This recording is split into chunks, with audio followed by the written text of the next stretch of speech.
સર્વે મહાનુભાવો, અમદાવાદ જિલ્લો અને ગાંધીનગર જિલ્લામાંથી પધારેલ શિક્ષણ સાથે જોડાયેલ સર્વે મિત્રો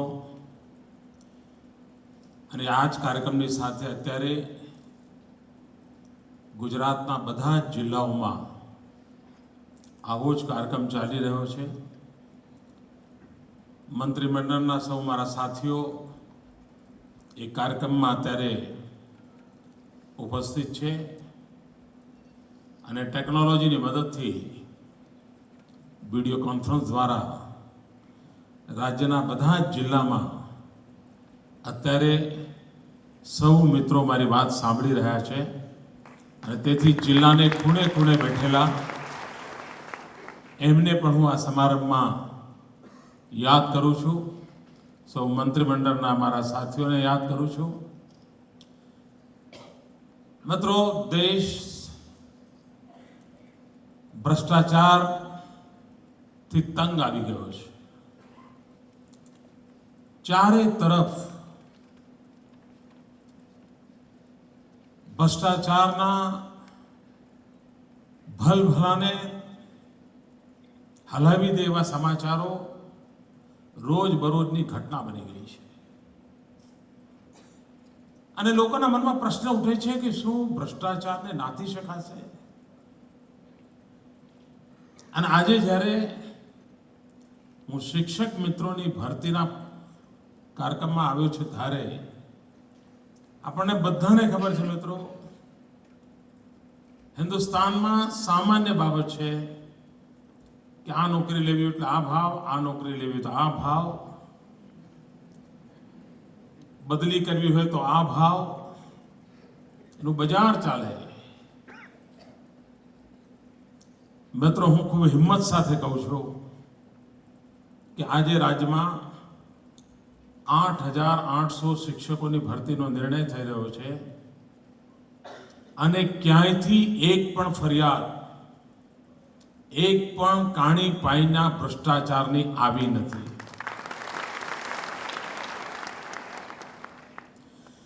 આજે પણ અહીંયા જે બેઠા છે એમને પણ હું કહું છું કે ક્યાંય કોઈને કાંઈ પણ કરવું પડ્યું હોય, વિના સંકોચે આ વાત મારા સુધી પહોંચાડજો.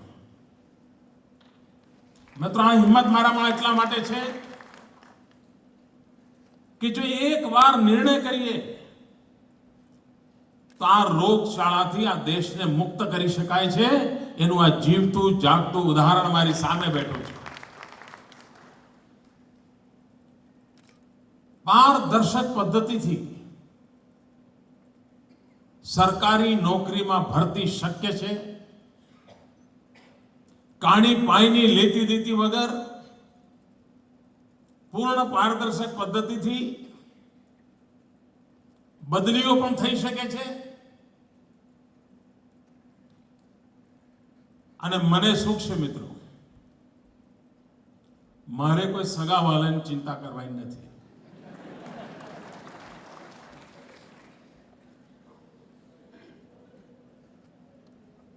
આ 6 કરોડ ગુજરાતીઓ જ મારું પરિવાર છે, એટલે તમારો બધો લાભ જે મારો પરિવાર જ છે.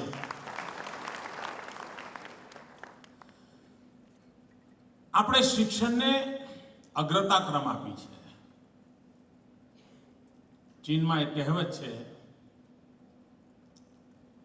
કે તમે 10 વર્ષનો વિચાર કરતા હો તો ફળફળારીના ઝાડ વાવો, 1 વર્ષનો વિચાર કરતા હો અનાજ વાવો, પણ જો પેઢીઓનો વિચાર કરતા હો તો મનુષ્ય વાવો. શિક્ષણ એ મનુષ્યની વાવણી માટેનું મહાઅભિયાન છે. ઉત્તમ મનુષ્યના નિર્માણ માટેનું, ઉત્તમ નાગરિકોના નિર્માણ માટેનું એક મહાઅભિયાન એટલે શિક્ષણ છે. જે શિક્ષક તરીકે જવાબદારી લે છે તે એક આખી પેઢીનું સર્જન કરતો હોય છે. એના હાથ નીચેથી એક પેઢી તૈયાર થતી હોય છે. આ રાષ્ટ્રનું ભવિષ્ય કેવું હશે એ આ પેઢીઓના શિક્ષણ અને સંસ્કાર પર નિર્ભર કરતું હોય છે અને એમના શિક્ષણ અને સંસ્કાર શિક્ષણને સમર્પિત સૌના ઉપર નિર્ભર કરતું હોય છે અને એવા એક પવિત્ર કામમાં આજ આપ જોડાઈ રહ્યા છો. હું આપનું સ્વાગત કરું છું. આપને અનેક અનેક શુભકામનાઓ પાઠવું છું.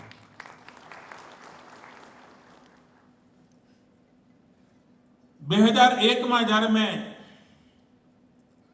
ગુજરાતમાં મુખ્યમંત્રી તરીકેનો કાર્યભાર સંભાળ્યો ત્યારે સામાન્ય ચર્ચા એવી હતી કે આ ભાઈને કઈ અનુભવ તો છે નહીં, મ્યુનિસિપાલિટીના મેમ્બર પણ નથી રહ્યા, કોઈ ગામમાં પંચાયતના સરપંચ નથી રહ્યા, ભાઈ કરશે શું? અને બધાની વાત સાચી હતી કે મારી પાસે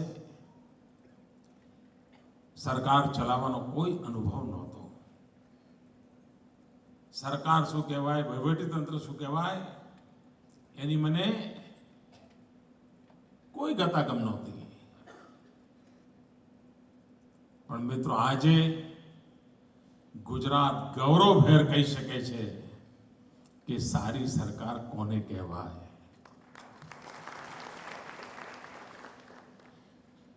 અને એનું મૂળ કારણ છે મારી ભીતર જીવતો વિદ્યાર્થી. આજે પણ મારી અંદર એક વિદ્યાર્થી જેવો તળવળાટ છે, એક વિદ્યાર્થી જેવી જિજ્ઞાસા છે, એક વિદ્યાર્થી જેવી આતુરતા છે. અને જેના ભીતર વિદ્યાર્થી જીવતો હોય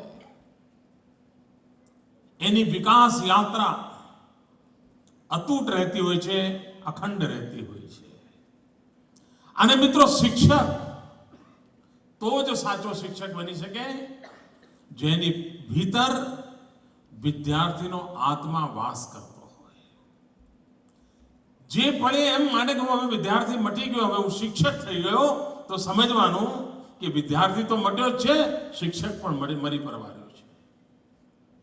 સાચો સારો શિક્ષકની ગેરંટી એ છે કે એની ભીતર વિદ્યાર્થી ભાવનો ભાવ છે કે વાસ છે કે નહીં, એના અંતર્મનની અંદર વિદ્યાર્થી જીવે છે કે નહીં.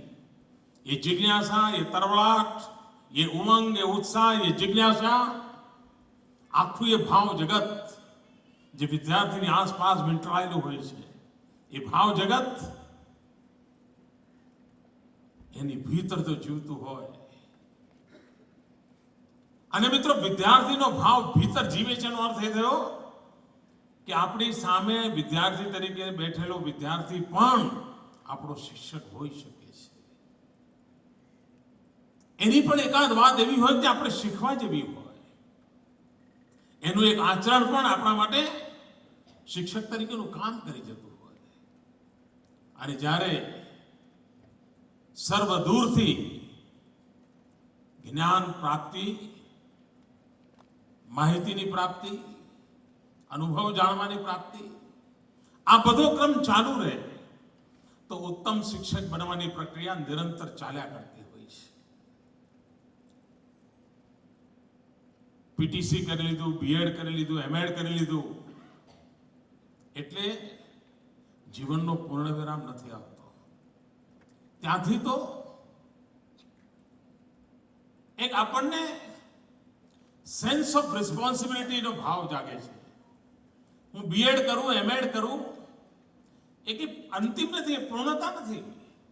એ મને સેન્સ ઓફ રિસ્પોન્સિબિલિટી, એક શિક્ષક તરીકેની મારી જવાબદારીઓનું મને ભાન કરાવે છે.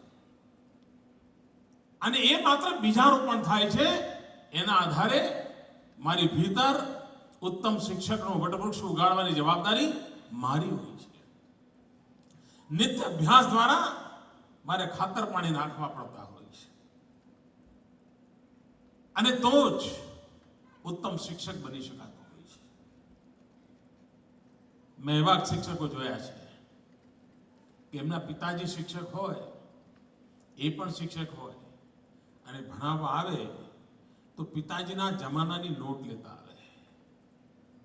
કારણ સિલેબસ એ જ ચાલતું હોય.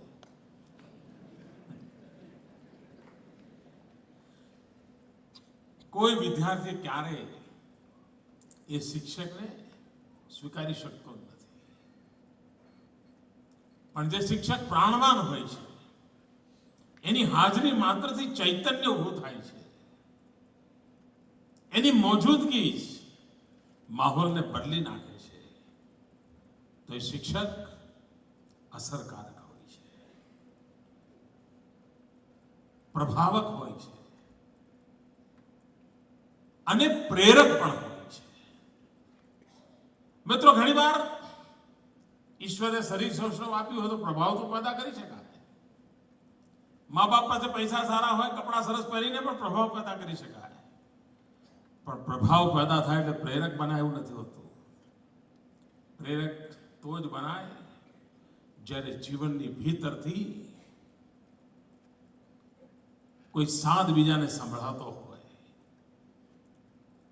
કોઈ મૂલ્ય કોઈ અનુભવતું હોય, એને શબ્દોની આવશ્યકતા ના હોય, અશબ્દ હોય.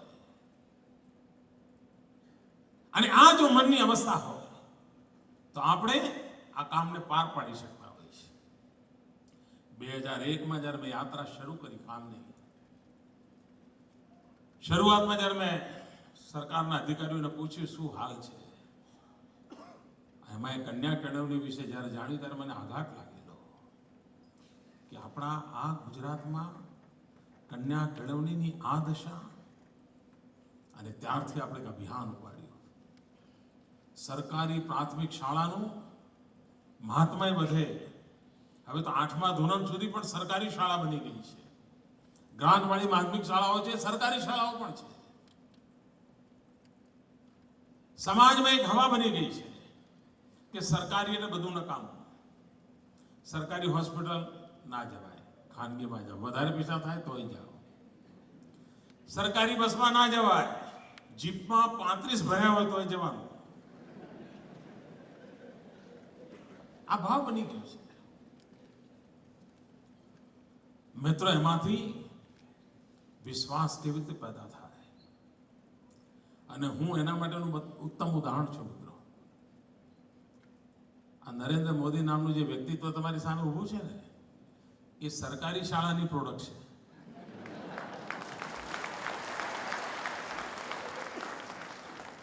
તમારા જેવા જ સરકારી શાળાના શિક્ષકોએ જ મને ભણાવ્યો, ગણાવ્યો, મોટો કર્યો. એનો અર્થ એ થયો મિત્રો કે આ સામર્થ્ય પડ્યું છે. આજે પણ હું ગઈ વખતે અમદાવાદ કોર્પોરેશનના કાર્યક્રમમાં ગયો હતો. કોર્પોરેશનની શાળા અને 1 થી 10 ધોરણની વિદ્યાર્થીઓમાં એક 3-4 વર્ષ થયા હશે ઘટનાને, એક સરકારી મ્યુનિસિપલ કોર્પોરેશનની પ્રાથમિક શાળાનો વિદ્યાર્થી નંબર લઈ આવ્યો હતો. એનો અર્થ કે ત્યાં આવનારા વિદ્યાર્થીઓમાં પણ તેજ અને ઓજ હોય છે. માત્ર મૂર્તિકારની જરૂરત હોય છે મિત્રો, ઘડવૈયાની જરૂર હોય છે. અને એક શિક્ષક તરીકે હું જ્યારે વિદ્યાર્થીને ઘડું છું ત્યારે સમાજને ઘડું છું. સમાજને ઘડું છું ત્યારે રાષ્ટ્રનું ઘડતર કરતો હોઉં છું. આ જો મનનો ભાવ હોય તો કામનો આનંદ પણ અનેરો હોય છે. મિત્રો, ગુજરાતમાં બાળકો શાળાએ ભણવા જાય એના માટે આપણે આહલેખ ચલાવીએ. 100% ભરતી કેમ ન થાય શાળામાં, આપણને સફળતા મળી. પણ ભરતી થઈ તો આપણા ધ્યાનમાં આવ્યું કે શિક્ષકો ખૂટે છે. જૂની સરકારોનું તો સહેલું હતું કે વિદ્યાર્થીઓ નિશાળમાં નહોતા આવતા, શિક્ષકોની ચિંતા જ નહોતી. આપણે વિદ્યાર્થીઓ લાવ્યા તો શિક્ષક લાવવા પડ્યા. તો મિત્રો, લાખોની સંખ્યામાં શિક્ષકોની ભરતી કરી. વિદ્યાર્થીઓ આવ્યા, શિક્ષકો આવ્યા તો ધ્યાનમાં આવ્યું ઓરડા જોઈએ. હજારોની સંખ્યામાં ઓરડા બનાવ્યા. મિત્રો, સરેરાશ ગુજરાતમાં 32,000 શાળાઓ અને મને લાગે છે કે 74,000 કરતાં વધારે ઓરડા બનાવ્યા નવા. કારણ નીચેની સંખ્યા વધવા માંડી. પછી ધ્યાનમાં આવ્યું કે ભાઈ 7મા પછી દીકરા ઉઠી જાય છે, 8મું ત્યાં ચાલુ કરો ભાઈ. પછી ધ્યાનમાં આવ્યું કે પડોશમાં ભણવા જાય, સાયકલ આપો, બસમાં મફત બહેનોને પાસ આપી દો, ભણાવો. અભિયાન ચલાવ્યું. પછી તો શાળાને જરા આધુનિક કરવી જોઈએ, તો દરેક શાળાને વીજળી મળે એની ચિંતા કરી, કોમ્પ્યુટર મળે એની ચિંતા કરી, બ્રોડબેન્ડ કનેક્ટિવિટી મળે એની ચિંતા કરી, શાળા આધુનિક બને, લોંગ ડિસ્ટન્સ એજ્યુકેશન માટેની કોશિશ કરી, ઉત્તમ કાર્યક્રમો ઉત્તમ શિક્ષકો દ્વારા જુદી જુદી શાળામાં કોમ્પ્યુટર પર ભણી શકે એના માટેની તજવીજ આદરી. એક પછી એક સુધારા, એક પછી એક માળખાકીય સુવિધાઓમાં વધારા, એનો આખો ક્રમ ચાલ્યો. પછી ધ્યાનમાં આવ્યું કે પ્રિન્સિપાલની અલગ કેડર હોય તો સારું, નહીં તો એક શિક્ષકનો ઘણો બધો ટાઈમ કાગળિયામાંથી જ ઊંચો નથી આવતો અને બાળકોને નુકસાન થાય છે. લગભગ એક ક્લાસના વિદ્યાર્થીઓ જેટલા વિદ્યાર્થીઓ પાછળ રહી જાય છે. આચાર્યની અલગ કેડર કરીએ, એની અલગ ભરતી કરવા માંડ્યા, પ્રમોશનથી પણ કેટલા લોકોને આપવા માંડ્યા. સમગ્રતયા પાયાના શિક્ષણને વ્યવસ્થાની દ્રષ્ટિએ, માળખાકીય સુવિધાઓની દ્રષ્ટિથી, મેન પાવરની દ્રષ્ટિથી, ટેકનોલોજીની દ્રષ્ટિથી, બજેટની દ્રષ્ટિથી બધી જ રીતે સજ્જ કરવા માટેનું એક અભિયાન ઉપાડ્યું. અને આપણે જોયું મિત્રો કે 2001માંથી જે બાળકોને શાળાએ દાખલ કરવા માટે જોર લગાવ્યું, તો હવે સ્થિતિ શું થઈ છે? અમારા મોટા ભાગના લોકો 10મું 12મું ધોરણ પાસ કર્યું, હવે એને ગામ છોડીને બીજે ભણવા જવું છે. એમાં આગળ આવવાનું સ્ટેજ શું આવ્યું? તો ભાઈ ગુજરાતભરની અંદર હજારો વિદ્યાર્થીઓ ભણવા રહી શકે એવી હોસ્ટેલ બનાવો. અને આપણે હજારો વિદ્યાર્થીઓની હોસ્ટેલો બનાવવા માટે ગયા બજેટમાં 200 કરોડ રૂપિયાનું માતબર બજેટ એના માટે ખર્ચ્યું. કેમ? તો આજે પાયામાંથી બાળકોને શાળાએ લાવવાની મથામણ આદરી છે. એનું શિક્ષણ છૂટવું ના જોઈએ, જેને ભણવું છે એના માટે અવકાશ મળવો જોઈએ. અને એ દિશામાં આપણે આગળ વધી રહ્યા છીએ. બાળકો ઉપર જવા માટે વધારે સારું શિક્ષણ જોઈએ. એક જમાનો તો 2001માં આ રાજ્યમાં 11 યુનિવર્સિટી હતી, આજે 46 યુનિવર્સિટી છે. 1960માં ગુજરાતનો જન્મ થયો, 1960 થી 2001માં 40 વર્ષમાં 11 યુનિવર્સિટી, આજે 10 વર્ષમાં 46 યુનિવર્સિટી. આને વિકાસ કહેવાય? તમે પૂછો છો ને વિદ્યાર્થીઓ ક્લાસરૂમમાં, આને વિકાસ કહેવાય? તમને ખબર પડે છે ને, બીજાને જ પડે.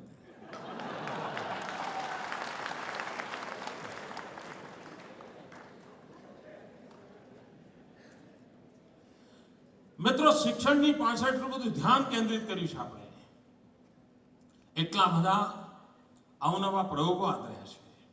અને આપણી મથામણ છે કે ગુજરાત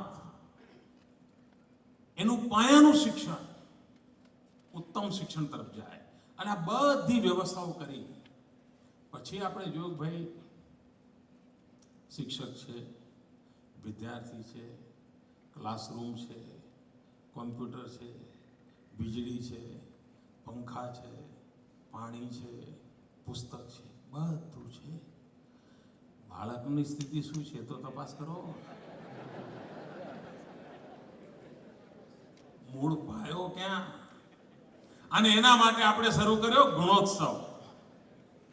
મુખ્યમંત્રી સહિત બધા જ લોકો 3 દિવસ શાળાએ જાય, એક એક બાળકને પૂછે કે ભાઈ તને વાંચતા આવડે છે, લખતા આવડે છે, ગણિત આવડે છે, સ્પેલિંગ આવડે છે? અને હિન્દુસ્તાનમાં ગુજરાત પહેલું રાજ્ય છે કે જ્યાં સરકારી પ્રાથમિક શાળાનું ગ્રેડેશન થયું છે. આ દેશમાં બિઝનેસ સ્કૂલના ગ્રેડેશન થાય છે. એ ગ્રેડની બિઝનેસ સ્કૂલ, બી ગ્રેડની બિઝનેસ સ્કૂલ, સી ગ્રેડની બિઝનેસ સ્કૂલ. આ દેશમાં એન્જિનિયરિંગ કોલેજના ગ્રેડેશન થાય છે, મેડિકલ કોલેજના ગ્રેડેશન થાય છે, આઈઆઈટીસના ગ્રેડેશન થાય છે, આઈએમના ગ્રેડેશન થાય છે. આ રાજ્ય એવું છે કે જેણે પ્રાથમિક શાળાનું ગ્રેડેશન કર્યું અને કલેક્ટર સહિતના બધા લોકોને ઇન્વોલ્વ કર્યા કે ભાઈ તમારા જિલ્લામાં એ ગ્રેડની શાળાઓ કેટલી, બી ગ્રેડની કેટલી, સી ગ્રેડની કેટલી, ડી, ઈ, એફ સુધી ગયા. અને નક્કી કરાયું કે બોલો ભાઈ હવે સી માંથી બી માં કેવી રીતે આવશો? બોલો, બી માંથી એ માં કેવી રીતે લાવશો તમારી શાળાને? એમાં કેટલીક શાળાઓમાં નો ડીએનએ જેવો હતો કે નબળાઈ જાય જ નહીં. તો એવા શિક્ષકોને શોધીને એમની સ્પેશિયલ ટ્રેનિંગ કરાવી. ક્યાંક લાગ્યું કે ભાઈ થોડું મિક્સઅપ કરો, બે અહીંથી ઉઠાવો, બે સારા લાવો, બે એમ લઈ જાઓ, એમ કરો, પણ ગોઠવો કાંઈ. મિત્રો, આટલી બારીક મથામણ એટલા માટે કરી છે કે ગુજરાતની આવતીકાલ ઘડવી છે. મિત્રો, આ ગુજરાતને વિશ્વની નવી ઊંચાઈઓ સુધી પહોંચાડવું છે અને એના પાયામાં શાળાનું શિક્ષણ છે, પ્રાથમિક શાળાનું શિક્ષણ છે. શહેર હોય કે ગામડું, જંગલ, આદિવાસી વિસ્તાર હોય કે મછવારોનો સમુદ્ર કિનારો હોય, બધે જ ઉત્તમમાં ઉત્તમ શિક્ષણ મળે એના માટેની મથામણ આદરી છે. મિત્રો, જીવનમાં શિક્ષક બનવું એ સૌભાગ્ય છે. કેટલાક લોકોને એમ થતું હશે કે નાના હતા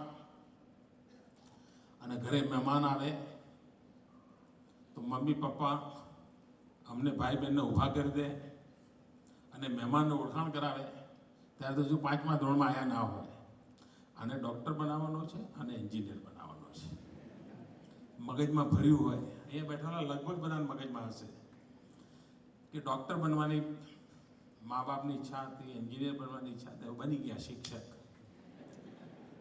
એટલે ઘણો સમય તો તમારે એમાં જ જશે, કાઢું રહી ગયું, ડૉક્ટર ના થયો. જવા દો ને યાર, એ વર્ષે પેપર એટલા ભારે આવ્યા હતા ને, જવા દો ને યાર, પરીક્ષક એવા હતા ને, એટલે બહાના તો એટલા બધા જડી જાય, પૂછો નહીં. મિત્રો, જે થયું છે તે હવે તમારે નક્કી જ કરવું પડે. ગઈકાલ ભૂલીને આજે જ્યાં ઊભા છો ત્યાંથી ભવ્ય સ્વપ્ન કેમ જોવા, ભવ્ય ઇમારત કેમ બનવી, એની શરૂઆત કરવી જોઈએ મિત્રો. નહીં તો તમે જે બોજ લઈને ચાલો કે મારે તો આમ બનવું હતું, આમ બનવું હતું, આમ બનવું હતું, શું કરું યાર, હશે, ચાલો નસીબ. તો ઘડિયાળ જોવે કેટલા વાગે પહોંચવાનું છે, કે પછી પૂછે કેટલા વાગે. મિત્રો, આપણે નક્કી કરવું પડે કે આપણે કરવું છે શું. મિત્રો, શાળાનો ઘંટ વાગે ત્યારે ઉર્જા મળે છે કે માનસિક રીતે તણાવ થાય છે, એનો નિર્ણય કરવો પડે. શાળાનો ઘંટ વાગતાની સાથે આમ વાતાવરણની અંદર એક જાણે પંખીઓનો માળો ઉછળી રહ્યું જો વાતાવરણ બનતું હોય તો મિત્રો, એ ઘંટારવ જીવનનો નવો નાદ બનતો હોય છે. પણ જો એ જ બોજ લાગે કે અત્યારે પતી જશે, અને જેને સાંજનો છેલ્લો ઘંટ વાગ્યાનો આનંદ આવતો હોય તો સમજવાનું એ શિક્ષક બનવાનો બાકી છે. એને એમ થાય, અરે હજુ તમારું ભણાવવાનું બાકી છે ને ઘંટ વાગી ગયો. મિત્રો, જેના આ મનની અવસ્થાના માપદંડ છે બધા, આ મનની અવસ્થાના માપદંડ. મિત્રો, મારા વિદ્યાર્થીના મનમાં એમ થવું જોઈએ કે રવિવારની રજા આવે ને વિદ્યાર્થી દુખી એમ, સર આવતીકાલે રજા છે, મારે નથી આવવાનું, તમે નહીં મળો. તો સમજો મિત્રો કે તમે સાચ અર્થમાં એના ગાર્ડિયન બન્યા છો.